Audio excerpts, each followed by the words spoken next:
En 1980, 4 ans après sa création, Apple caracole en tête des fabricants de micro-ordinateurs. La multinationale IBM riposte en commercialisant son PC en 1981. Le PC d'IBM connaît un succès immédiat dans le monde des entreprises.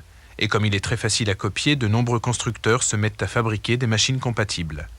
Mais le grand public demeure insensible au charme des micros, d'un usage encore très rébarbatif. Pour que tout un chacun ait envie d'en acheter un, il fallait une véritable révolution.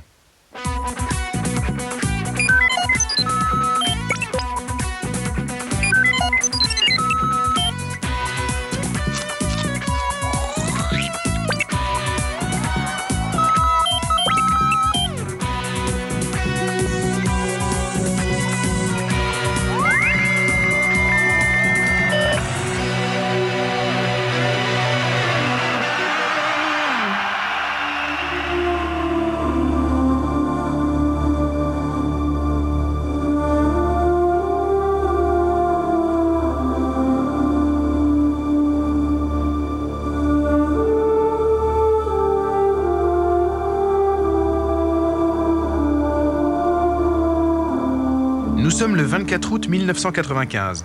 Dans la banlieue de Seattle a lieu une grand-messe à la gloire du dieu logiciel. C'est le lancement de produit le plus grandiose de toute l'histoire de la micro-informatique.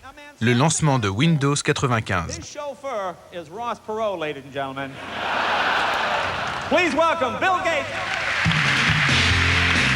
L'homme qui va présider la cérémonie est l'un des hommes les plus riches du monde. Bill Gates, la star, le PDG, le super programmeur et le chef spirituel de Microsoft.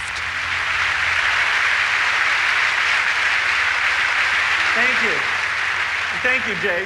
Avec Windows 95, cet homme vient de franchir une étape de plus vers la concrétisation de son rêve. Voir tous les micro-ordinateurs du monde utiliser les logiciels Microsoft. Nous voulions que les gens se rendent vraiment compte à quel point Windows 95 rend l'informatique simple, efficace et amusante. Notre croisade solitaire a duré 7 ans. Toute cette publicité nous affirme que Windows 95 est l'avancée technologique la plus importante depuis la création de la micro-informatique. Bill Gates prétend que ce nouveau système va rendre les micros tellement faciles à utiliser que même ma mère voudra en acheter un. Mais vous savez quoi ? La plupart des idées de Windows datent de 20 ans.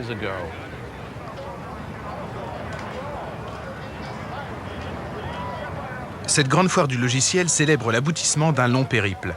20 ans d'engagement passionné, de paris sur l'avenir, de virages à 180 degrés, de rivalité, d'alliance et de trahison.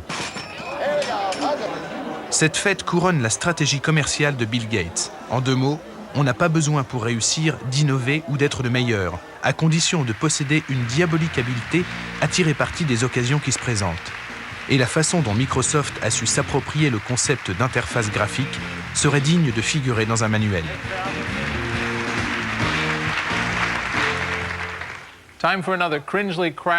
Leçon numéro 3 du cours de rattrapage en informatique élémentaire.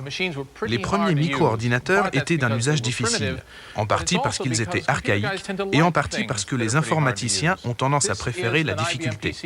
Voilà un PC IBM de 1983 où j'ai tapé une lettre à mon banquier lui demandant de m'aider à devenir riche vite. Maintenant, je veux classer cette lettre. Attention, après il y aura un test. Je dois taper copy, C, 2 points, anti-slash, riche vite, point, doc, espace, A, 2 points, anti-slash, demande, et entrée. Pas évident. Voici un autre PC tout récent qui est équipé de Windows. On va faire exactement la même chose. Voilà mon document richevite.doc. Je le range dans le dossier « Demande ». Je confirme. Et voilà. Des images au lieu de mots, qui suppriment tout apprentissage. Ça s'appelle une interface graphique, un GUI, en jargon de Silicon Valley. Il a fallu 10 ans pour en arriver là. C'est cette épopée technologique que ce film va raconter. Il va aussi raconter comment Bill Gates est devenu le maître de l'univers des GUI. Je n'ai pas dit qu'il s'agissait d'un conte de fées.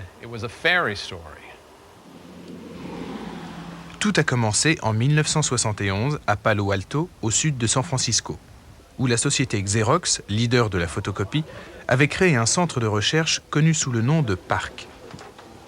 À l'époque, les dirigeants de Xerox se disent que si le papier est amené à disparaître au bénéfice des écrans, c'en sera fini des photocopieurs. Pour assurer l'avenir de Xerox, ils engagent une équipe d'informaticiens et leur demandent d'inventer le bureau électronique du futur. Nous voulions faire entrer la technologie informatique dans le cadre d'un bureau pour transformer celui-ci en un lieu à la fois plus productif et plus agréable, beaucoup plus agréable, plus intéressant et plus enrichissant. C'est là-dessus qu'on a travaillé. Le directeur du labo, Bob Taylor, instaure une méthode de travail originale privilégiant les débats d'idées. Toutes les salles de réunion sont meublées avec des poufs, un aménagement visant à stimuler l'activité cérébrale. On disait alors que sur les 100 meilleurs informaticiens du monde, au moins 58 travaillaient au parc. En réalité, l'effectif du labo n'a jamais dépassé 50 personnes. Mais 50 génies travaillant de concert sont capables d'inventions phénoménales, surtout quand on leur donne toute latitude pour se plonger dans la recherche fondamentale, en leur fournissant des ressources illimitées et sans les soumettre à des contraintes de fabrication et de commercialisation. Au parc, on baignait dans une atmosphère électrique, une totale liberté intellectuelle. Il n'y avait pas d'idées reçues. On avait le droit de tout remettre en question et on ne s'en privait pas. Les dirigeants nous ont dit « Allez-y, créez le monde de demain. Nous n'y comprenons rien. Vous êtes tous des jeunes gens bourrés d'idées, de talent et d'énergie. » Chacun venait là spécifiquement pour travailler pendant 5 ans sur le projet dont il rêvait. Nous voici chez Xerox dans la salle des ordinateurs, au sous-sol du centre de recherche de Palo Alto. Cette pièce existait déjà il y a 25 ans et aujourd'hui elle est remplie de toutes sortes d'ordinateurs. Parmi eux, il y en a un que je tiens à vous montrer. Le voilà.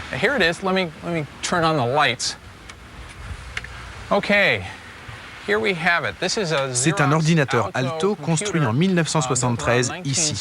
Certains le considèrent comme le premier ordinateur individuel. En réalité, il ne l'est pas pour 2 raisons. Il n'a jamais été commercialisé et rien que ses composants coûtaient environ $10 000.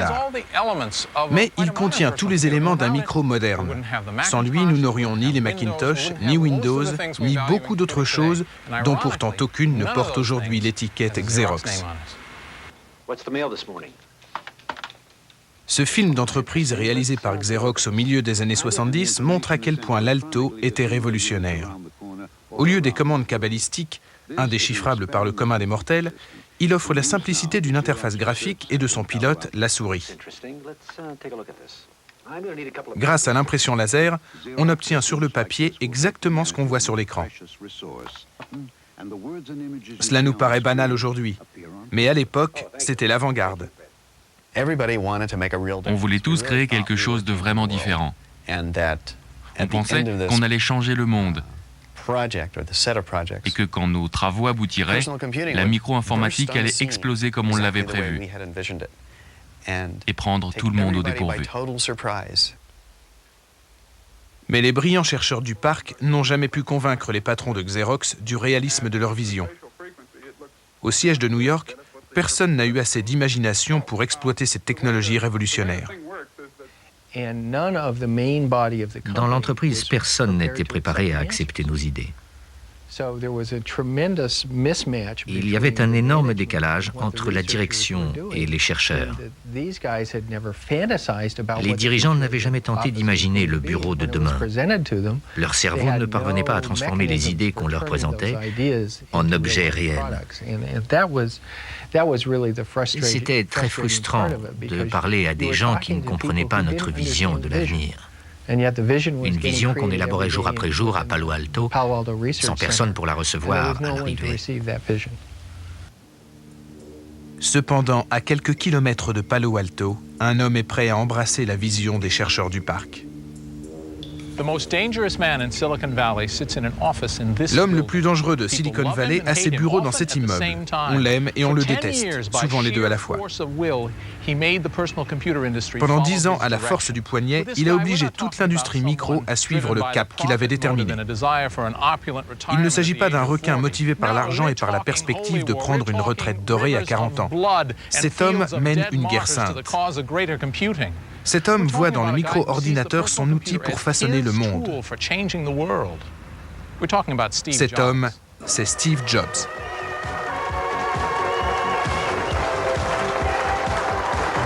Hi, I'm Steve Jobs.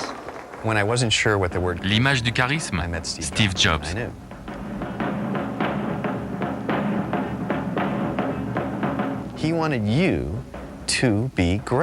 Il exigeait de vous que vous soyez génial, que vous réalisiez quelque chose de génial. Et il vous y obligeait.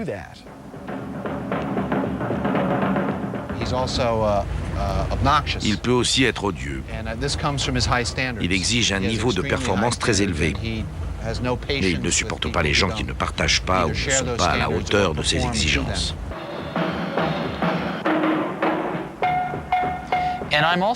Je ne suis pas de ceux qui cherchent à avoir toujours raison. Seul m'importe la réussite finale. Steve Jobs a fondé Apple avec Steve Wozniak en 1976. Il s'est fait un nom dans l'industrie micro grâce à l'ordinateur Apple II, le premier micro à connaître un véritable succès commercial. En décembre 1979, Steve Jobs obtient le droit, un grand privilège, de visiter le laboratoire de Xerox. Ils m'ont montré 3 choses, mais j'étais tellement ébloui par la première que j'ai à peine regardé les 2 autres. Ils m'ont montré la programmation orientée objet, mais je n'ai rien vu. Ils m'ont montré un système réseau, une centaine d'ordinateurs Alto, tous reliés, utilisant le courrier électronique, etc., etc. Pareil, je n'en ai rien vu. Hypnotisé que j'étais par l'interface utilisateur graphique qu'ils m'avaient montré en premier. Jamais je n'avais vu une telle merveille. C'était encore très incomplet, il y avait beaucoup de défauts, mais on ne le savait pas à l'époque. Toujours est-il que le germe de l'idée y était et qu'ils avaient fait de l'excellent travail.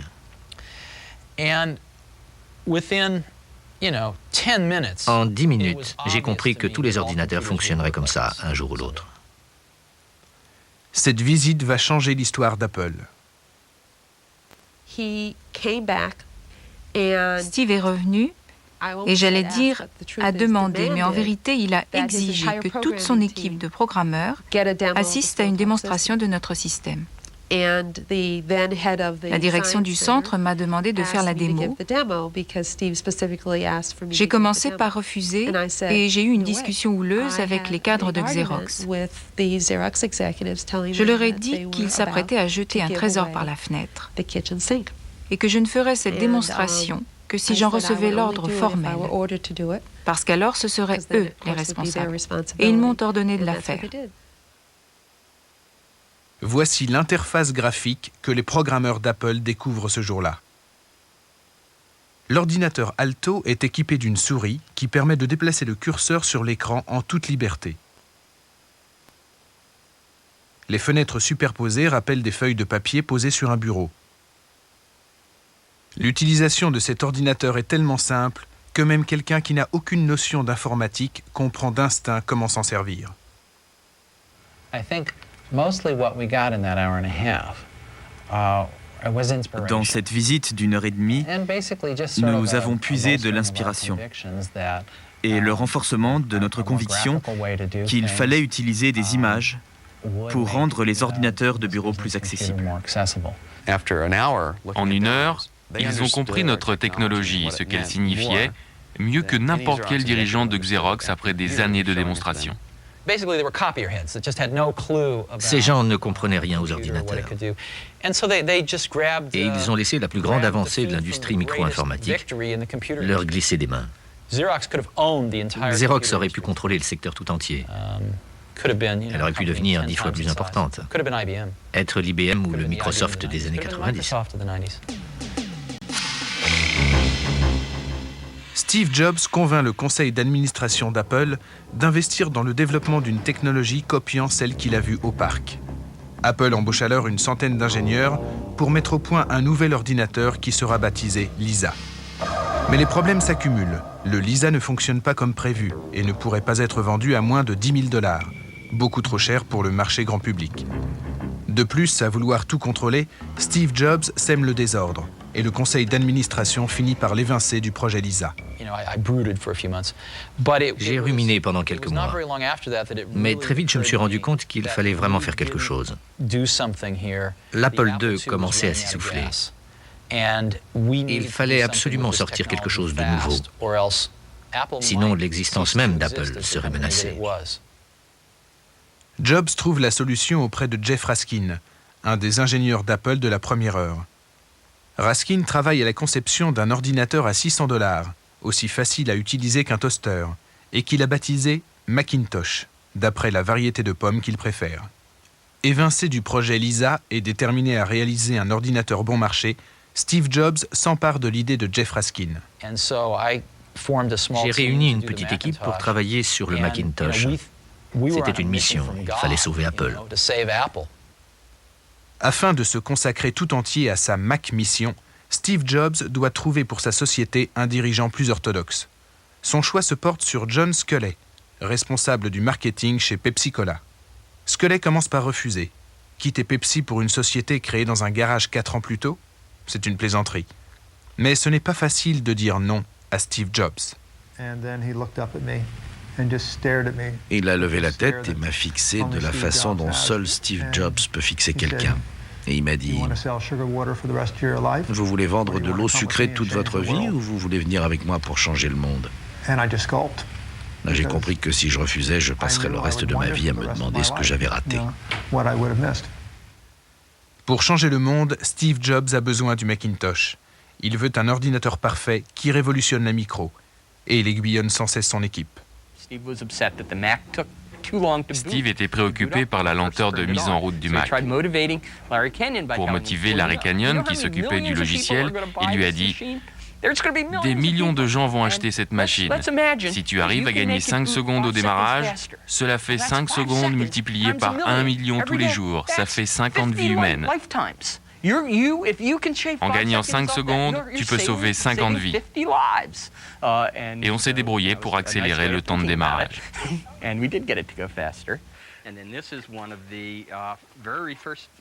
Sans arrêt, Steve Jobs modifie le cahier des charges du Macintosh, exigeant toujours de nouvelles améliorations. Il pousse son équipe à la limite de ses forces. Il le faut, car à partir de 1983, Apple va devoir faire face à un redoutable concurrent. Ce concurrent, le voici. Le premier PC d'IBM a été commercialisé en 1981. En 2 ans, la multinationale en a vendu plus de 2 millions, supplantant Apple sur le marché des micros. Le PC IBM se vend très bien, grâce à une bibliothèque de logiciels très diversifiée. Or, les applications prévues pour un IBM ne fonctionnent pas sur un Apple. Steve Jobs sait qu'il va avoir besoin d'applications pour le Macintosh. Il fait appel à Monsieur Logiciel, Bill Gates. Bill Gates est alors âgé de 25 ans. Sa société Microsoft compte une centaine d'employés et connaît une croissance explosive grâce au DOS, le système d'exploitation du PC IBM. Le DOS n'offre pas d'interface graphique, au contraire du Mac, qui pour cette raison intéresse Bill Gates et son numéro 2, Steve Ballmer.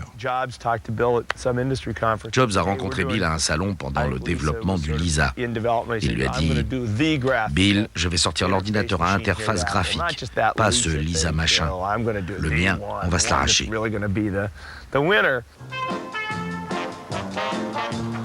Alors que le Mac est en cours de développement, Steve Jobs organise une parodie d'un jeu télévisé, où il invite les créateurs de logiciels afin de les inciter à écrire des applications pour le Macintosh. Parmi eux se trouve Bill Gates, venu chanter les louanges du Macintosh. Steve Jobs ne se rend pas compte qu'il vient de faire entrer le loup dans la bergerie.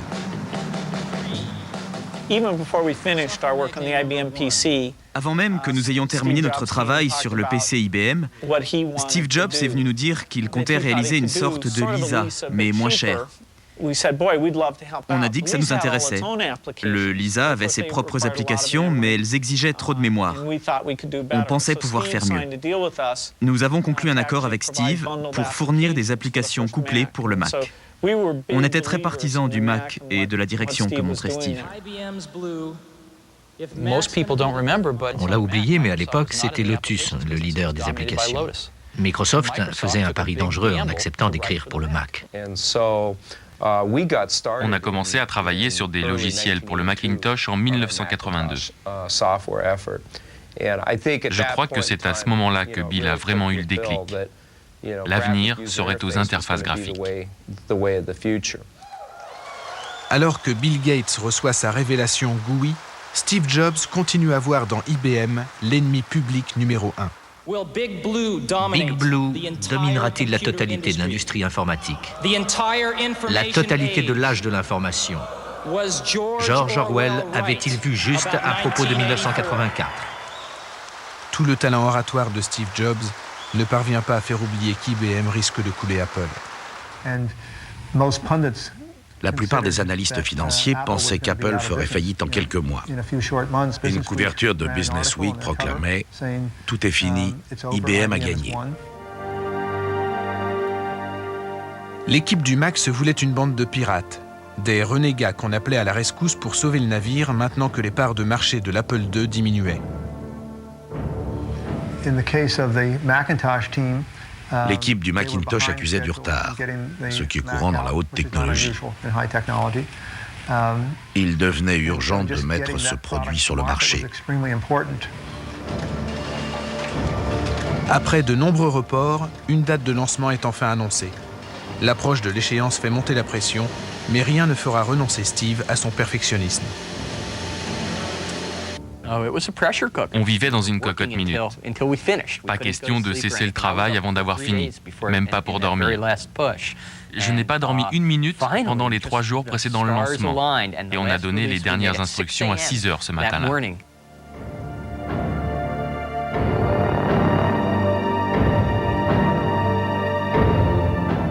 Le Lisa ne se vend pas.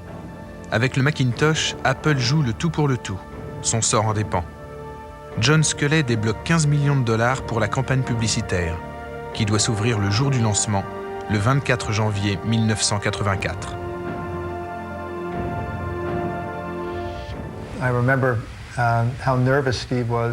Steve était très nerveux avant le lancement du Macintosh. La répétition de la veille avait été un désastre. Rien ne se passait comme il le fallait.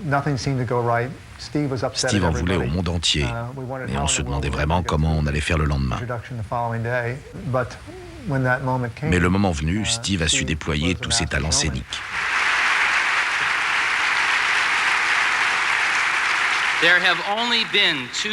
Il n'y a guère eu que 2 produits marquants dans notre industrie.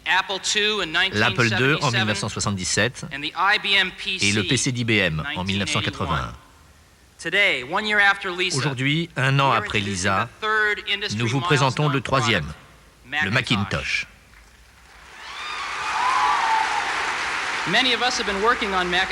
Nombre d'entre nous travaillent sur le Macintosh depuis plus de 2 ans.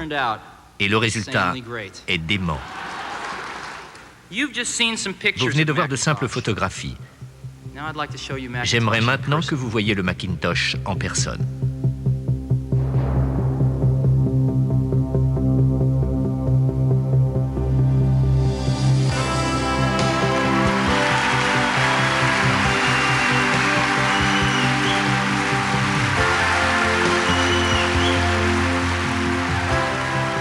Le Macintosh est le premier micro doté d'une interface graphique qui se vend à un prix abordable. C'est aussi un monument à la gloire d'un homme. Oubliez les recherches faites au laboratoire de Xerox. Oubliez aussi les innovations empruntées au Lisa. Le jour J, Steve Jobs en revendique seul la paternité. On en revient toujours à un problème de goût. Il s'agit de s'imbiber de tout ce que les hommes ont fait de mieux et d'essayer ensuite de l'intégrer dans ce que vous faites vous-même. Picasso disait « Les bons artistes imitent, les génies s'approprient ». Nous n'avons jamais eu de scrupules à nous approprier les grandes idées.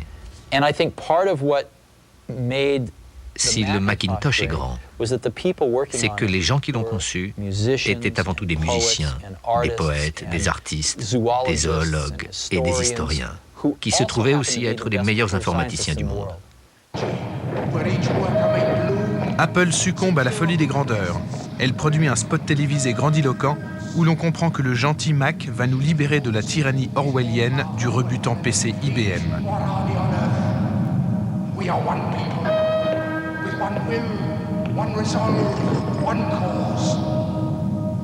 Malgré tout ce battage, dès la fin 84, les ventes du Mac plafonnent.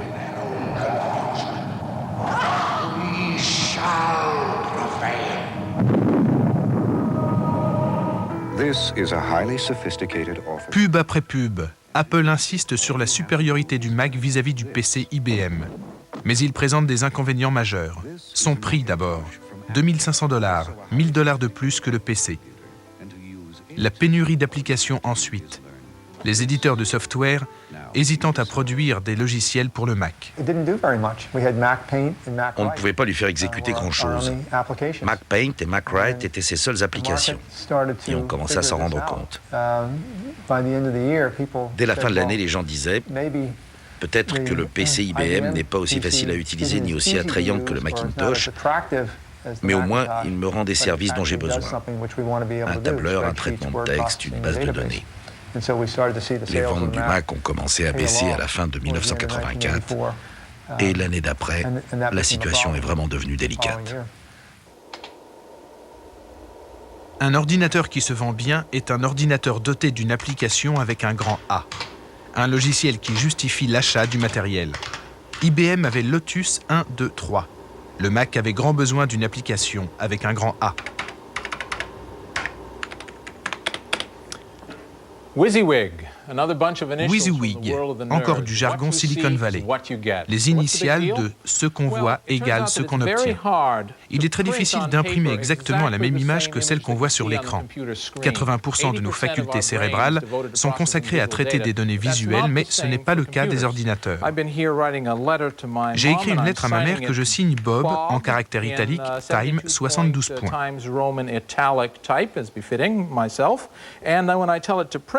Quand j'envoie l'impression, il en sort un Bob, mais pas vraiment le Bob que je voulais. C'est le problème d'Apple qui va encore une fois devoir son salut aux recherches effectuées chez Xerox. John Warnock, un des anciens cerveaux du parc, avait trouvé le moyen d'obtenir sur imprimante laser exactement ce qu'on voit sur un écran. Il venait de créer une société appelée Adobe afin de commercialiser son invention.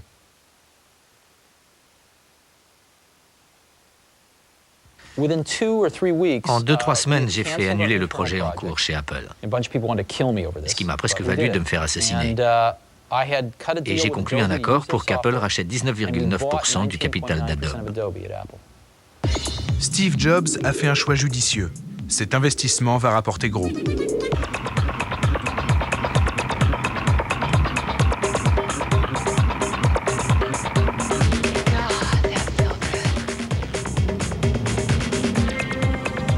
L'association de l'interface graphique et de la précision laser donne naissance à un nouveau secteur d'activité, la publication assistée par ordinateur, la PAO. Les tableurs avaient fait de nous tous des comptables. Le Mac et son imprimante laser nous transforment en artistes, en éditeurs, voire en faux monnayeurs. Le Mac avait trouvé son application avec un grand A. Il sera bientôt l'ordinateur privilégié des professions artistiques. Ma vie a changé à la seconde où j'ai mis la main sur une souris. Je me suis tout naturellement orienté vers une carrière de graphiste. Le Mac connaît le succès grâce à la PAO, mais ce succès vient trop tard pour le fondateur d'Apple. En 1985, les ventes du Mac piétinent toujours, mais Steve Jobs se refuse à croire les chiffres. Il se comporte comme si le Mac se vendait à tour de bras. Il y avait un immense fossé entre le produit grandiose que le Macintosh aurait dû être et ce qu'il était en réalité. Cette réalité était quand même récupérable. Mais le décalage entre les deux était tel qu'il fallait que quelqu'un réagisse. Et ce quelqu'un était John Sculley. John Sculley, à l'origine le poulain de Steve Jobs, soumet au conseil d'administration un plan stratégique pour sauver Apple. Steve Jobs n'en fait pas partie. Il fallait que le conseil fasse un choix. Je leur ai dit que c'était l'entreprise de Steve, que j'étais là en renfort, que s'il souhaitait que ce soit lui qui la dirige, cela me convenait. Mais il fallait décider de la marche à suivre une fois pour toutes. Steve l'a ressenti comme un affront et a attaqué Sculley. Il a mis le conseil en demeure de choisir entre les deux, parce qu'il était sûr qu'on le soutiendrait lui. Finalement, après avoir discuté avec Steve, puis avec moi, ils ont décidé d'appliquer mon plan. Et Steve a démissionné. Que dire? Je me suis trompé. Oui. Il a démoli tout ce que j'avais construit en 10 ans. À commencer par moi. Mais ce n'est pas le plus grave. J'aurais quitté Apple avec joie si elle avait évolué comme je le souhaitais. Chez Apple, on éprouvait des sentiments contradictoires à ce sujet. Tout le monde avait subi les foudres de Steve à un moment ou à un autre. Alors, le départ du tyran provoquait un certain soulagement. Mais d'un autre côté, les mêmes personnes éprouvaient un grand respect pour Steve. On était tous très inquiets de ce qui allait arriver à cette entreprise privée de son fondateur et de son charisme. Apple ne s'est jamais relevé d'avoir perdu Steve. Il en était l'âme et le moteur. L'entreprise ne serait pas la même aujourd'hui si elle n'avait pas perdu son âme. Les années suivant le départ de Steve Jobs seront les plus lucratives de l'histoire d'Apple.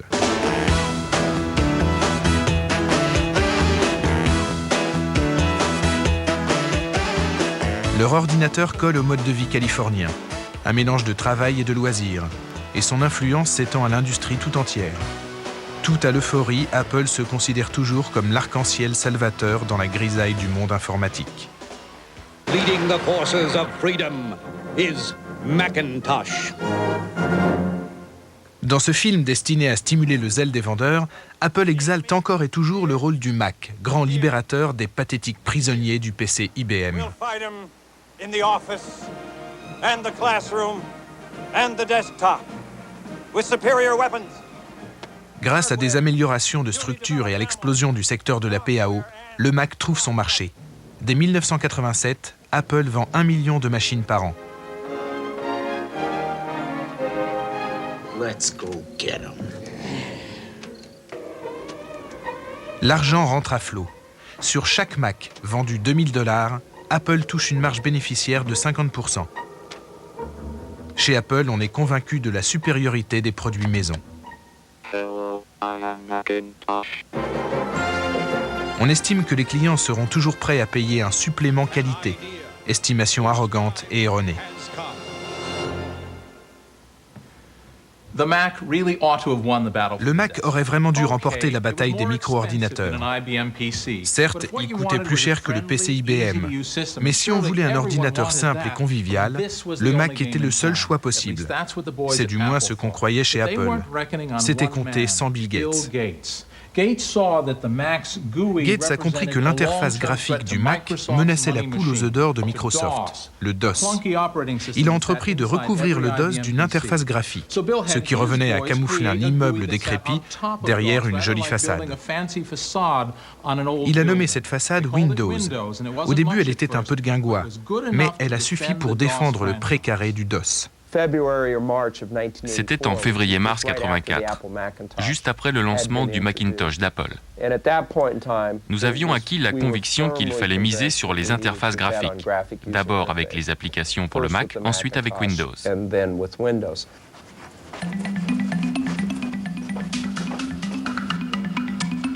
Le développement d'une interface graphique qui puisse rivaliser avec le Mac engage Microsoft dans un long tunnel. Du fond de leur bureau sans fenêtre, les programmeurs vont trimer pendant des années pour mettre au point les fenêtres de Windows, réconfortés par des sodas à volonté.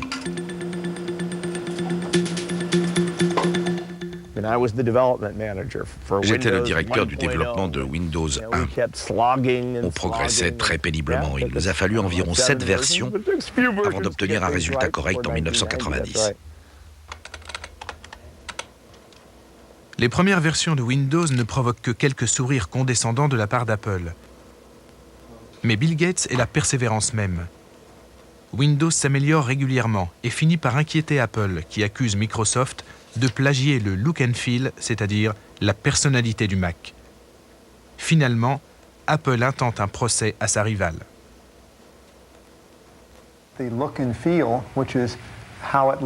S'il ne pouvait pas être breveté, le look and feel aurait pu faire l'objet d'un copyright.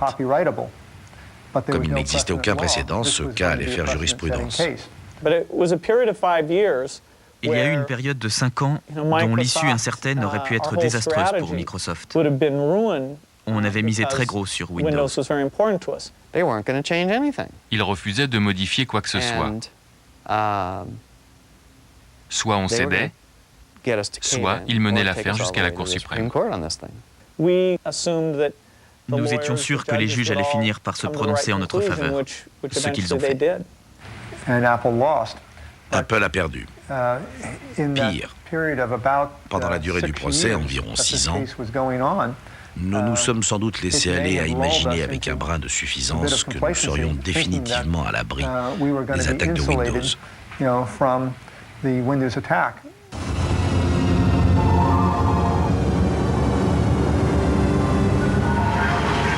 Le lancement de Windows 3 en 1990 ruine les derniers espoirs d'Apple de remporter la guerre des GUI.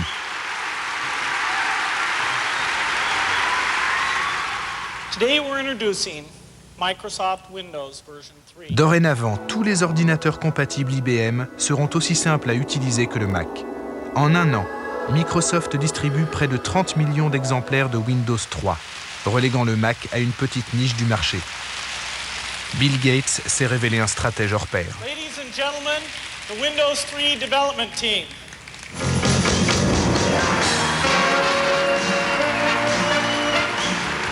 Tout au long de l'évolution de la micro, il a su s'allier aux leaders des fabricants du moment et se tailler la part du lion sur le marché des logiciels, imposant sa norme à tout le secteur. Stratège et surtout joueur, Bill Gates a toujours été prêt à prendre des risques calculés. Prenez Windows. N'avons-nous pas misé l'avenir de notre entreprise dessus? N'avons-nous pas réussi? Presque tout ce que nous avons fait a déclenché beaucoup de scepticisme au départ. Mais on s'est accroché et malgré toutes les remises en cause, on a mené nos projets à bien. Le problème, c'est que cette industrie n'était pas gouvernée par celui qui vendait le meilleur ordinateur ou la technologie la plus innovatrice, mais par celui qui offrait le système le plus ouvert, adopté par la majorité des autres entreprises. La stratégie commerciale de Microsoft s'est révélée la meilleure. Le seul problème de Microsoft, c'est leur manque de goût. Ils n'ont absolument aucun goût. Et je le dis très sérieusement. Ils n'ont pas d'idée originale. Et ils ne font pas entrer beaucoup de culture dans leurs produits. Et c'est très important parce que les polices de caractère harmonieuses sont issues de la tradition d'imprimerie, des beaux livres. C'est là qu'on puise ces idées. Sans le Mac, ils n'auraient jamais eu ce genre de choses dans leurs produits. Cela m'attriste, pas la réussite de Microsoft, ils la méritent, en grande partie. Ce qui me dérange, c'est qu'ils vendent des produits bas de gamme. J'admets que Windows a sans doute 3-4 ans de retard sur ce qu'il serait si on n'avait pas valsé avec IBM si longtemps. Le fait d'avoir éparpillé notre énergie, notre travail, notre matière grise a empêché une meilleure innovation et le client en a pâti. Quand j'entends ces critiques blessantes, je me dis... Attendez, vous allez voir Windows 95, Windows 96. Depuis 3 ou 4 ans, nous savons où nous allons, depuis qu'on n'est plus obligé de se couper en deux pour ménager IBM. Même pour les systèmes d'exploitation. Vous verrez. les gens pourront reconnaître qui est le vrai leader. Nous améliorons sans cesse nos logiciels. Des millions d'utilisateurs nous téléphonent. On tient compte de leurs critiques. Rien n'est fixé pour toujours. S'ils veulent changer quelque chose, on le change. C'est l'avantage de cette industrie. Microsoft a été à la pointe des avancées en matière d'interface utilisateur pendant les 10 dernières années. Et on a fait du bon boulot.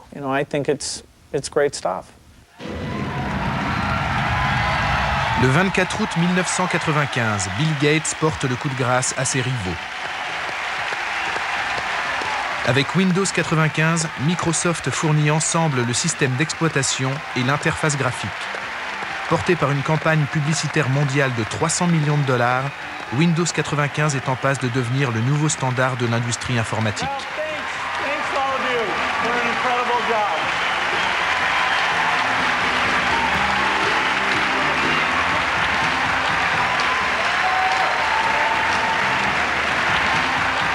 Bill Gates triomphe, mais des combats de titans attendent le roi du logiciel. Des batailles à côté desquelles toutes les précédentes feront figure de garden party.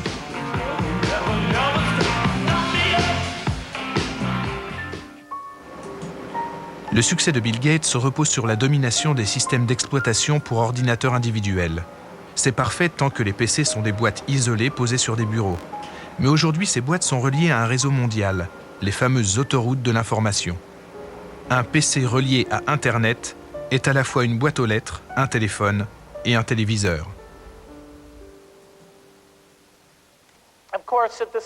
Bien entendu, au cœur de tout ceci, on trouve le concept de convergence numérique, c'est-à-dire que toutes les informations, livres, œuvres d'art, films, pourront être accessibles par le biais de ce vers quoi les PC auront évolué.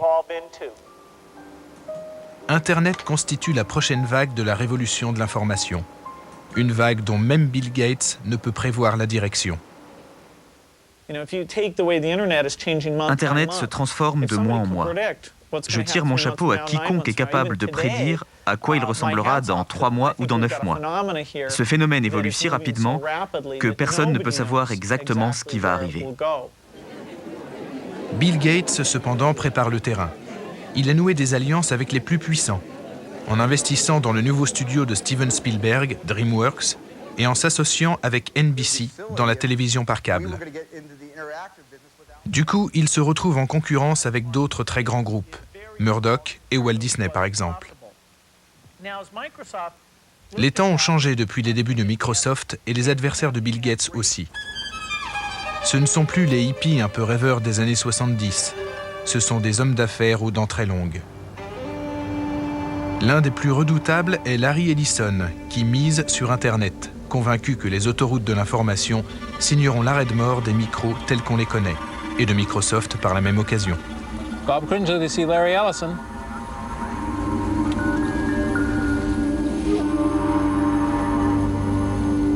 Larry Ellison est le fondateur d'Oracle. Il a fait fortune avec les systèmes de gestion de bases de données. Il habite Atherton, le village des milliardaires de Silicon Valley, où il s'est aménagé une modeste demeure de samouraï, de 10 millions de dollars.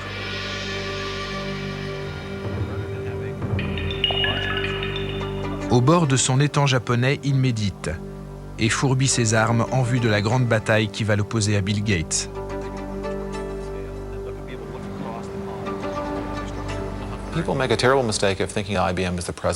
Les gens s'imaginent qu'IBM incarne le présent et Microsoft l'avenir.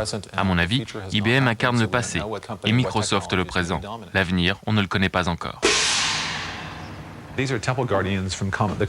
Ce sont les gardiens d'un temple de la période Kamakura. Il faudrait en placer devant sa porte et leur ordonner d'interdire aux employés de Microsoft l'accès au temple.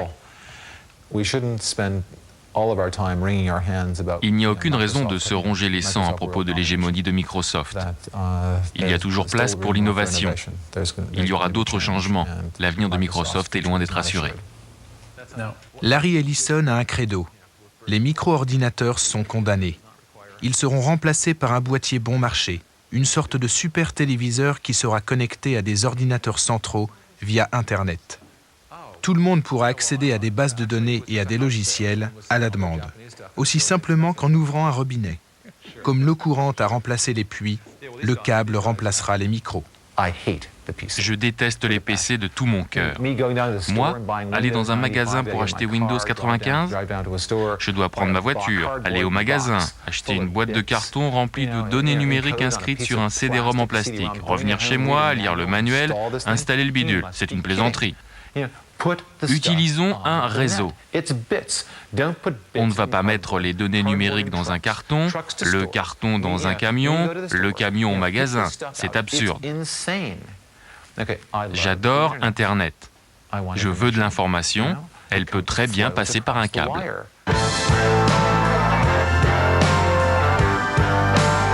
Donc l'avenir appartient au câble. Tout le monde est d'accord là-dessus. Larry, Bill et les autres. Il n'est pas impossible que les inventeurs des ordinateurs individuels assistent à leur disparition. À propos, que sont-ils devenus ces pionniers des années 70 ? Steve Jobs a vendu toutes ses actions à Apple quand il a démissionné. Mais en devenant actionnaire d'un studio d'animation, il a fait une deuxième fortune.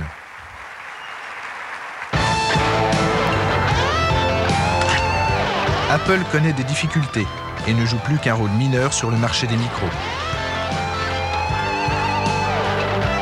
L'autre fondateur d'Apple, Steve Wozniak, a choisi d'enseigner l'informatique à des enfants d'une dizaine d'années. IBM, qui a créé le marché grand public de la micro, ne parvient plus à imposer ses normes. Et la plupart des ingénieurs du premier PC ont quitté l'entreprise. Ed Roberts, le constructeur de l'Altaïr, le premier micro-ordinateur commercialisé, a tourné le dos à l'informatique pour retrouver ses premières amours, la médecine.